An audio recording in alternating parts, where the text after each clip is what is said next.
যদি আমাকেই ভুলে যাই, আমি যদি এটাই না বুঝি যে আমি একজন মুসলমান, একজন মুসলমান এভাবে লাগাতার নামাজ ছাড়তে পারে না। একজন মুসলমান এভাবে টানা প্রতিদিন, না না না, ওহ হ্যাঁ আচ্ছা আচ্ছা, আপনি যেমনি আরাম হয়, না না ঠিক আছে, ওনার সুবিধা ছিল। আচ্ছা, একজন মুসলমান আপনি প্রতিদিন নামাজ পড়বেন, এটা কিসের মুসলমান? এ মূলত একদম ভুলে গেছে, একদম ভুলে গেছে। প্রতিদিন মিথ্যা বলে কেমনে আবার মুসলমান? কি বুঝেন নাই কথাটা? প্রতিদিন ওজনে কম দেয় কেন? আরে ভুল তো আমারও আছে, ওনারও আছে, ওনারও আছে, ওনারও আছে, আপনারও আছে, অপরাধ আছে আমাদের। মুসলমান প্রত্যেকেরই ভুল হবে, অপরাধ হবে, কিন্তু একটা হলো অপরাধ পাপ, আরেকটা হলো লাগাতার পাপের উপরে মজবুতি। এইটা কি? এটা কি মিয়া? 6 মাসের মধ্যে আজকে আমার ফজরের নামাজের জামাত ছুটে গেছে, হ্যাঁ হতেই পারে। 3 মাসের মধ্যে আজকে আমার 1 রাকাত আমি পাইছি না, হ্যাঁ হতেই পারে। কিন্তু তাই বলে 365 দিন, খোদার একটা বছর একদিনও ফজরের নামাজ কোনোদিনে পড়ে না মুসলমানের বাচ্চা এত বড় জানোয়ার হয় কেমনে মিয়া? মুসলমানের বাচ্চা এত বড় জানোয়ার হয় কেমনে? ওই কোন মার ঘরে জন্ম নিল? ওই কি পরিমাণ আল্লাহরে ভুলে গেল? কথা বলেন না কেন? প্রতিদিন মিশা কথা কয় মানুষে, বুঝি ডেইলি টেলিভিশন চাই। এটা কি থাকবো চাইতে চাইতে যে 60 বছর হয়ে গেছে, বাঁকা হয়ে গেছে, অনস আদোয়ানে বইয়া বেডিতের নাচ চায়। কেমন নিকৃষ্ট রুচির মানুষ এটা! 60 বছর বয়স মানুষ বিড়ি খায়। আস্তাগফিরুল্লাহ, আস্তাগফিরুল্লাহ। তো মরবেন কোন দিন? কবর মনে পড়বে কোন দিন? আখেরাত মনে পড়বে কোন দিন? আর তাইলে কোন দিন? মানে এক একজনের হিসাব হইল দুনিয়ায় কমপক্ষে 600 বছর টিকব, হবে হুদা 60, আর রয়েছে 440 না কত 540। কি এত সকাল আখেরাতের চিন্তা করে কি যাক না 200-400 বছর এরকম কথা বলেন। এমনটাই দুনিয়া, আমাদের হায়াত কি এমন?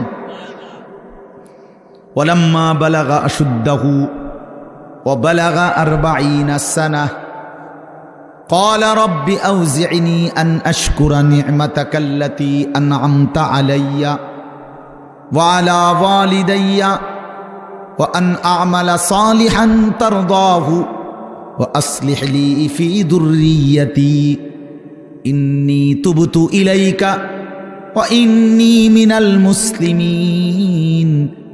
আল্লাহ বলে, আমি যখন আমার বান্দাকে শরীরের মধ্যে শক্তি দিতে থাকি, যৌবনে পৌঁছাইতে থাকি, পৌঁছাইতে পৌঁছাইতে শক্তি দিতে দিতে যখন তার বয়স হয়ে যায় পূর্ণ 40, কত? ওয়া বালাগা 40, 40 মানে 40। আল্লাহ বলেন যখন পৌঁছে গেল 40 বছরে, আল্লাহ বলেন বান্দা এবার 41 বছর থেকেই শুরু করে দুনিয়া একদম ভুলে যাও, শুধুই আখেরাতের দিকে মনোযোগ দাও।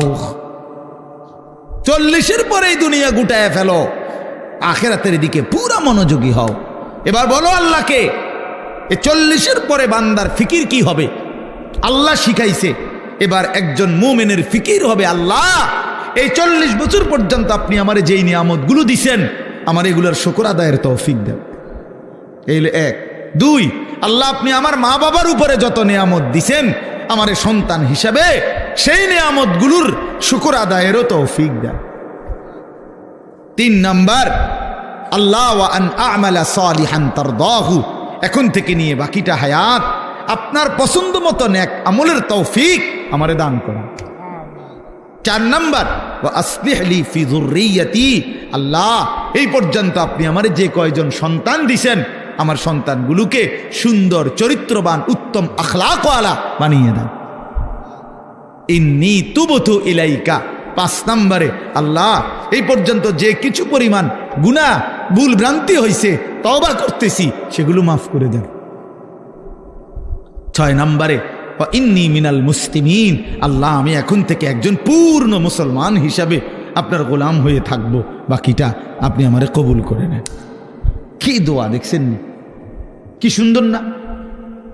তো আল্লাহ তাআলা শিখাইছেন বান্দা, আমার যেদিন আমি ওই আমার মামা আমার তো বিয়ে করাইছে উনি, তো আমি যেদিন ঠিক বরাবর প্রথম যেদিন আমি আমার কোমরে ব্যথা, আমি প্রথম যেদিন ডাক্তার দেখাইছি আমার কোমরের ব্যথার কারণে, উনি আমারে প্রথম জিজ্ঞাসা করছে, হুজুর বয়স কত? আমি বলছি স্যার 40 শেষ হয়ে 41 শুরু হয়েছে, আরো 2 বছর আগে। তখন উনি আমারে বলছেন এই কথাটা যে হুজুর আজকের থেকে 40 পার হয়ে গেছে, এখন থেকে নিয়ে বাকিটা হায়াত রোগ শোক অসুখ বিসুখ নিয়েই বাঁচতে হবে, এর জন্য প্রস্তুতি নেই। রঙের গুড়ি শেষ, রঙের গুড্ডি কি মনে করেন, রঙের গুড্ডি কাইটে গেছে, এই জিন্দেগি আসলেই বাস্তবতা। সেদিনের পর থেকে এরপরে এই চোখে ছোট্ট লেখা কম দেখি, তো চশমা পড়তে হয়। কোমরের মধ্যে ব্যথা, তো গাড়ির মধ্যে একটা আলাদা সিটের উপরে বইতে হয়, আলাদা আমার গাড়ির যে সিট এটার উপরে আরেকটা নরম ফোমওয়ালা আরেকটা সিট আছে, এটা আলগা কিনা, ডাক্তারে লিখে দিছে, তো আমি ওটাতে বসি, ওটাতে বসলে আরাম পাই। তাইলে গলার জন্য প্রতিদিন রাতে ট্যাবলেট খাই, প্রতিদিন রাতে, সারা বছর রোদ বৃষ্টি গরম সারা বছর। তাইলে কোনো ঠান্ডা, প্রচণ্ড গরমের মধ্যেও ঠান্ডা সহ্য করতে পারি না। তো আজ থেকে 5 বছর আগে, আজ থেকে 10 বছর আগে ইতান তো আমি পাত্তাও দিছি না। তো এজন্য বললাম ভাই, আমরা প্রত্যেকে এটা বোঝা উচিত, মুমিন প্রতিদিন লাগাতার, কোনো মুসলমান টানা প্রতিদিন আল্লাহর নাফরমানি করতে পারে না। একটা নাফরমানির উপরে, পাপের উপরে মুসলমান লাগাতার জমে থাকতে পারে না, এরে মুসলমান বলে না। মুসলমান বলে তাকে যার ভুল হবে, পাপ হবে, অপরাধ হবে, কিন্তু সাথে সাথে আবার দাঁড়িয়ে তওবা করে আল্লাহর কাছে গুনাহ মাফ চেয়ে চোখের পানি ফেলে আবার নতুন করে নেক আমল শুরু করে দিবে।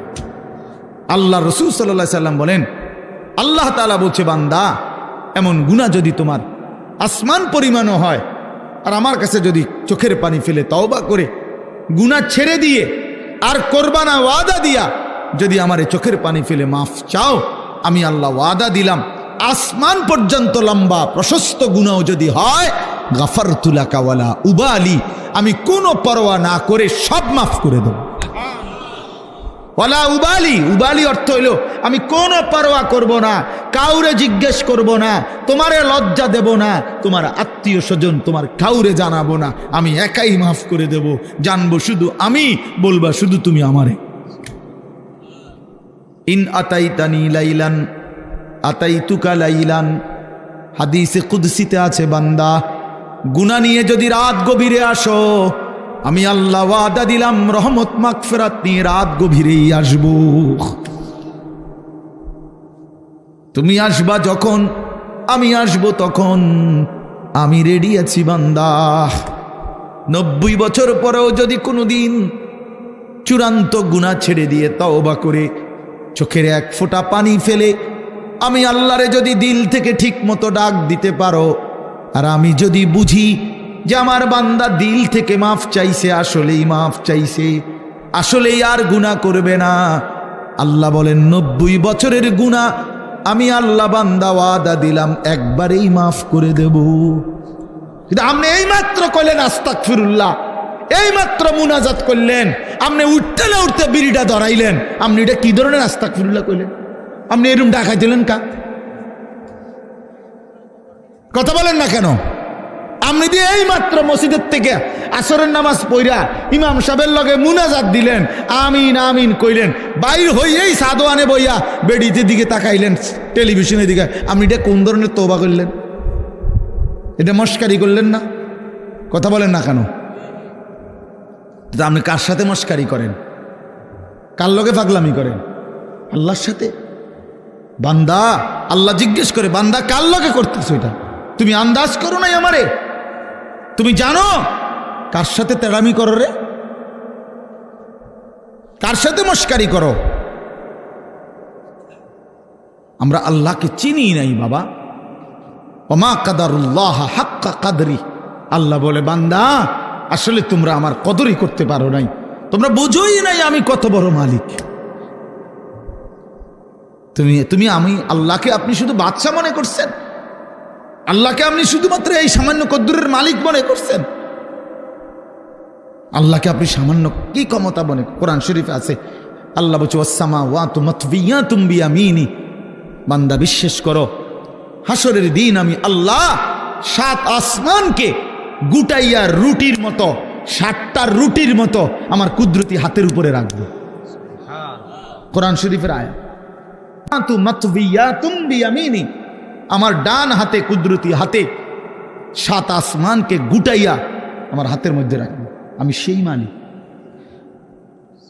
তুমি বান্দা আন্দাজই করো নাই আমি কত বড় মাওলা। আসলেই বাস্তব, আমিও চিনি নাই, আপনিও চেনেন না। আল্লাহকে আমরা মূল্যায়ন করতে জানি নাই, আমাদের মনিব আমরা চিনি নাই, যার কারণে সেজদা দিতে মন চায় না। 5টা টাকা, মনে করেন 10টা টাকা একটা বন আর 1 কাপ চা খাওয়াইছে, এই 10 টাকার কৃতজ্ঞতা এই লোকটা মনে রাখে। তারে 1 সপ্তাহ পরে যদি আবার ডাক দেয়, হেতে আইয়ে কি যাও, কই যাও, থাক ভাই কি করবো, একটা মুখ সরম চোখ সরম মতো আছে। আমার গত রবিবারে 1 কাপ চা একটা বন খাওয়াইছে, আজকে যদি আবার না যায়, 1টা সপ্তাহ না যাইতেই যদি না যাই, মানুষে কি কইব? তে বেড়া কি কইব? মনটা কষ্ট।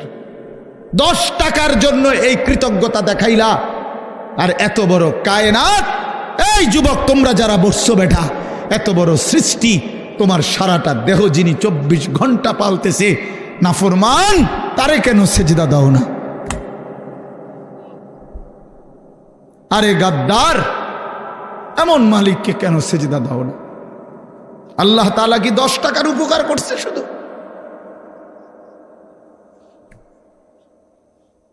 কি আশ্চর্য মুসলমান! আল্লাহ তাআলা কোরআনে এই জন্য বারবার বলছে, মা গাররাকা বিরাব্বিকাল কারীম। আমার বান্দা, আমার মতো দয়ালু মেহেরবান মালিককে কেমনে ছেড়ে দিলা? আমারে বাদ দিলা কেমনে বান্দা? কেমনে বাদ দিলা? হারামের টাকা কেন ধরলা? আমি কি বলছি আমি আর পারতাম না বান্দা তোমারে চালাইতে? আমি বলছিলাম? আল্লাহ কি বলছে? আল্লাহ কি আপনারে বলছে? ওয়া ইম মিন শাইইন ইল্লা ইনদানা খাযাইনুহু। রব্বুল আলামিন বলেন, এই সৃষ্টি জগতের সব কিছু আমি আল্লাহর কাছে স্টক সীমিত না, হিসাব করা না বান্দা। খাযাইন আমি আল্লাহর কাছে আছে ভান্ডারে ভান্ডারে ভান্ডারে ভান্ডারে, অগণিত,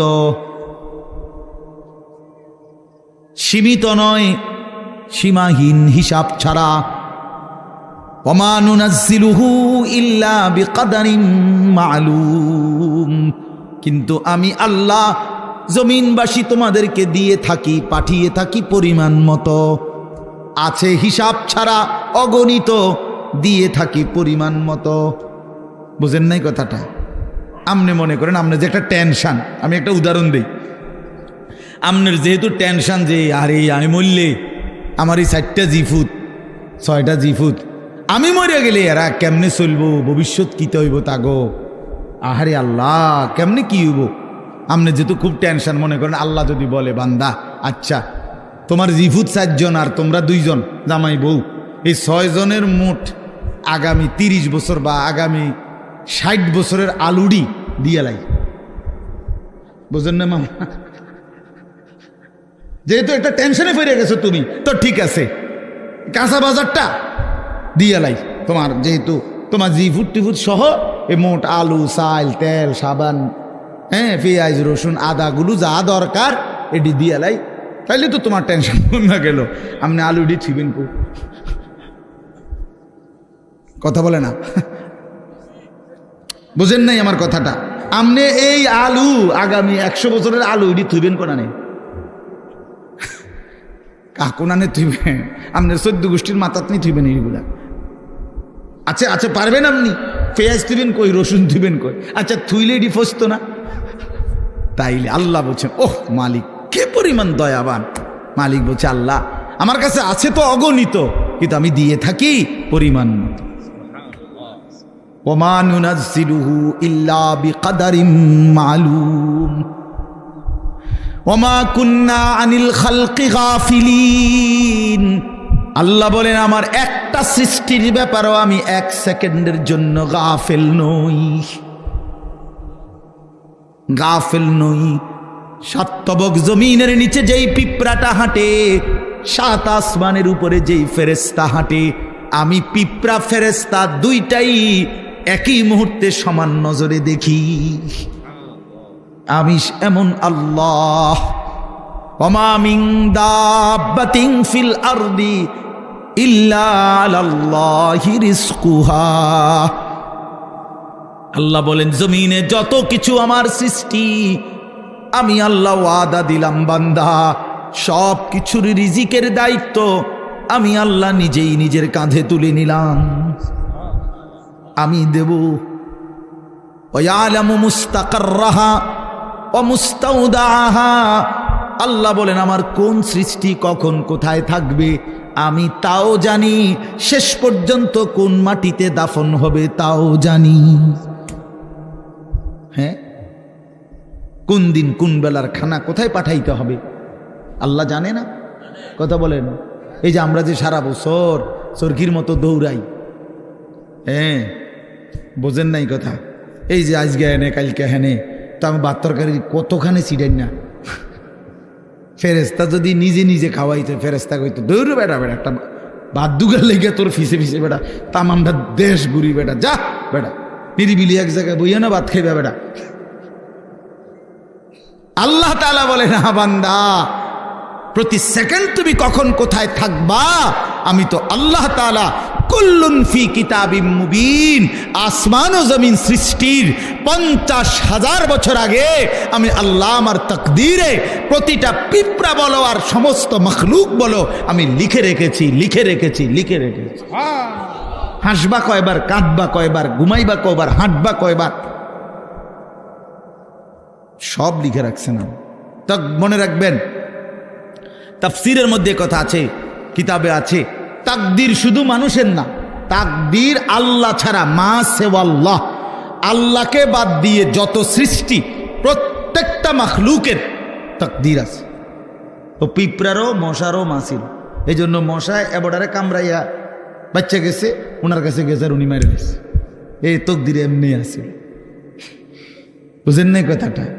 পিঁপড়া এখান দিয়ে গেল, এদূর পর্যন্ত গেছে, কেউ মারছে না, ওই এবারের কাছে গেছে ঠ্যাং দিয়ে ডলা দিয়ে মেরে গেছে।